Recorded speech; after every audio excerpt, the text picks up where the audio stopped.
My book this morning is Nanette's Baguette, and this is Mo Willems. So if you know Mo Willems, you know they're fun to listen to, read. This one is really a little heavy on the rhyme, but I think you might enjoy it. And I'll preface this by saying, does anybody not know what a baguette is? That long loaf of bread that the French make? And the French still, to this day, have a tradition of going out more or less daily to the bakery, to the boulangerie, and picking up a baguette and carrying it home. And it usually isn't in a bag or anything, it's just bare. So this is an old tradition that they cherish. And this relies on that. And you may notice, I'm not sure whether to think it's right or not, they have frogs as the main characters here in France. So, but Nanette's Baguette.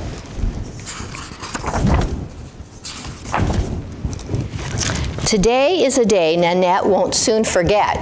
Today, in the kitchenette, Mom tells Nanette that Nanette gets to get the baguette.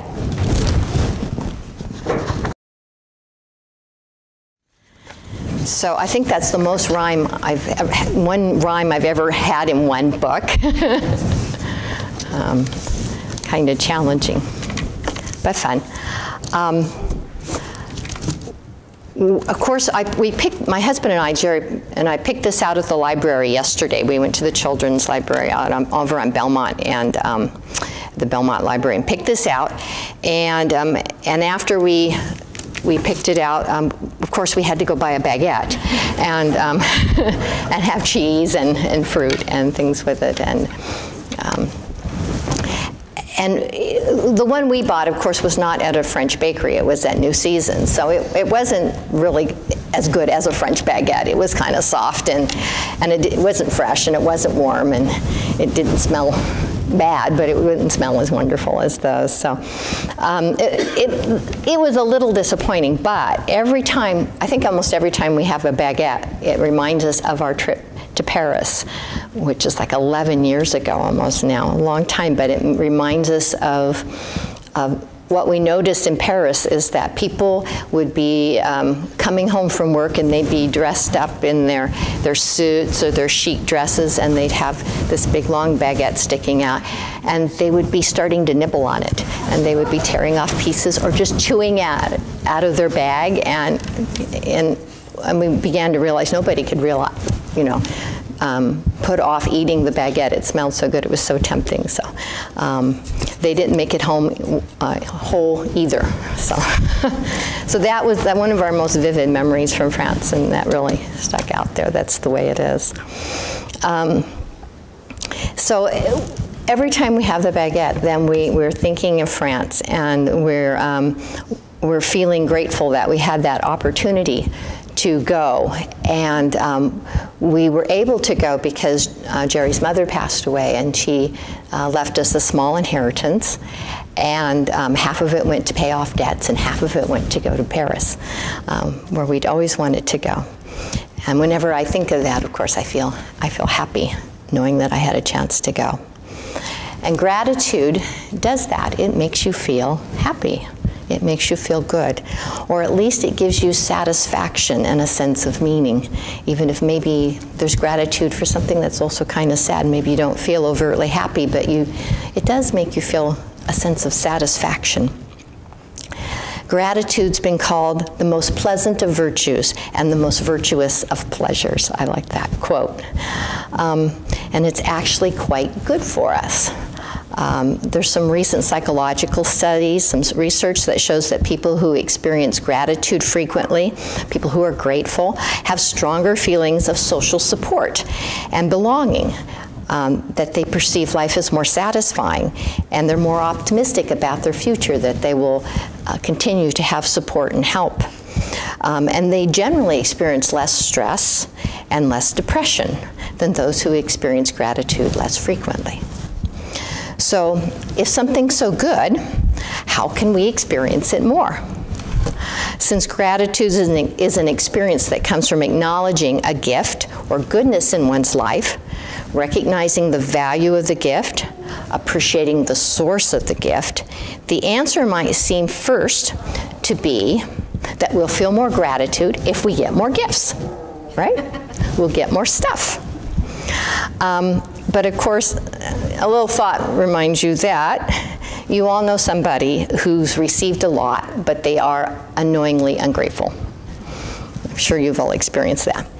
So being the beneficiary doesn't seem to be the key component. So as the ungrateful son is the great cliche.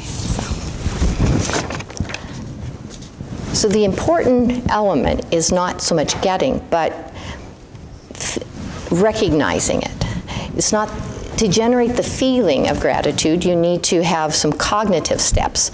You need to acknowledge the receipt of something, recognize its value, and appreciate the source. I can choose to think about what I have and what I've received. I can choose to think about that. I can't choose necessarily how I feel, but I can choose what I think about.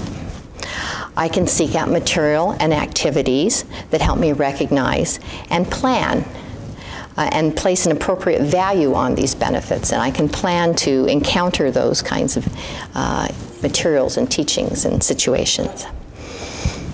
Our modern consumerist society, of course, is famous for subverting gratitude. It tends to engender feelings of entitlement. And we sometimes get we find ourselves surrounded by advertising that tells us that we deserve more and we deserve better and more that's better. And I think you've all seen that on TV and the side of the bus and your computer and just everywhere these days. And so that we're actively discouraged, I think, a lot of the time from thinking about the ultimate sources of the stuff that the businesses want to sell us. And I suppose that it's possible to rush through life and not dig deeper than that, although you're here, so I assume that you are. But we have spiritual traditions in both the East and the West that have contrary worldviews that tell us something different. In one form or another, they teach us that our lives are sustained by things that come from outside us, by forces that are not of our own making. Most recognize that we receive things that were created by something or someone else, and that we're beneficiaries of some sort of grace. Grace is maybe the English word. We think of maybe the compassion of Amida Buddha. Buddhism, in fact, sees the world as this immensely complex, interdependent web. Our existence is created and maintained by that web, and we really can't even be separated from it. I really think this is kind of an exhilarating and glorious model of the universe. But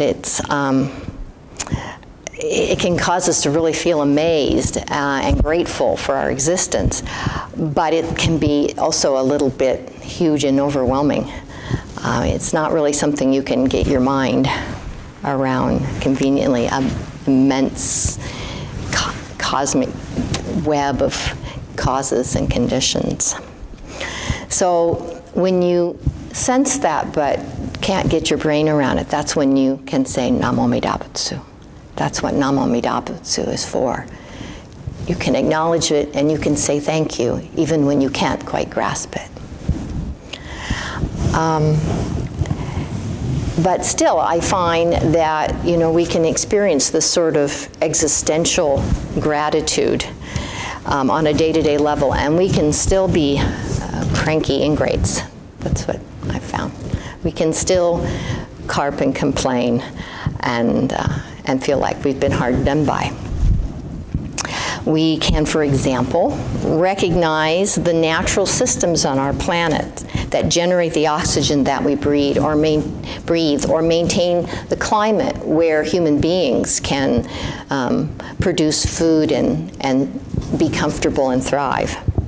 But we can, at the same time, fail to appreciate when our spouse has done something, once again, to support us and care for us, or that the clerk in an office has gone out of their way to get what we need and to move our paperwork along more quickly, or something like that. Recognizing those kinds of day-to-day little things is important too. It's really important for our happiness and our sense of belonging in the world. But in many ways, it's more difficult than recognizing the big cosmic thing. That may be hard to get our minds around, but you know, we can say, this is how I understand the world, and we can set it aside and go on with our daily lives. But really applying that to our constant interactions can be a real challenge that requires that we pay attention. And I think the common word these days that's out there is mindful. We need to be mindful to do that. To notice when good things have come our way. And Jodo Shinshu, of course, cautions us that we'll never get perfect at this. We are bombu. We are foolish beings who know this. We come to temple on Sunday, we hear it, and we go right out and fail to recognize when something wonderful has happened to us. Somebody has supported us or cared for us. But still, we can come to the temple, we can participate here, and get coached on it, on gratitude, on those kinds of things on a regular basis. And that we can practice getting better at it with other people here, our friends here who are trying to do the same thing with the same limitations, and who have a forgiving attitude and will help us along. And I wanted to close with an example of that just happened of how grateful I am when somebody has helped me. So I'm rushing to finish, trying to finish this up. And of course there are technical difficulties because I've typed it up and it's nowhere but in the computer, right? So I'm going to print it out. I printed things out yesterday. Things aren't fine, except this time it's completely jammed. No, I'm supposed to be at the temple 15 minutes. And this time I'm supposed to do the hoa, so they really can't really kind of go on without me. I really am supposed to be there. So, Jerry, help! I've opened this up and cleared a jam like 3 years ago. I don't remember how to do this, and he has really good spatial perception. So he comes and he turns it over and picks it up and pulls out some bits of paper, and he's never opened it up at all. But in about 5 minutes, he's figured out how to open it up and see the wrist nenju stuck inside. And I run and get a crochet hook, and he fishes it out and closes it back up, sticks the paper in, and we managed to print it out.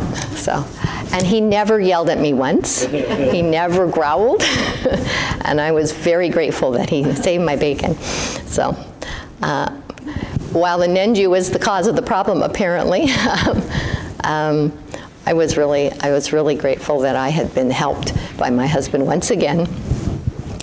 He couldn't hardly turn me down, but he did it willingly and kindly and happily, and I was so happy. And these are the kinds of things, of course, that come to us on a day-to-day basis, and for which we really, we can say the Nembutsu for those as well. And those are the things I think that can make our lives happy, and we can feel accepted and like we belong. So, on that note, will you please join me in Gassho? Namo Amida Butsu. Namo Amida Butsu. Namo Amida Butsu. Thank you for your kind attention.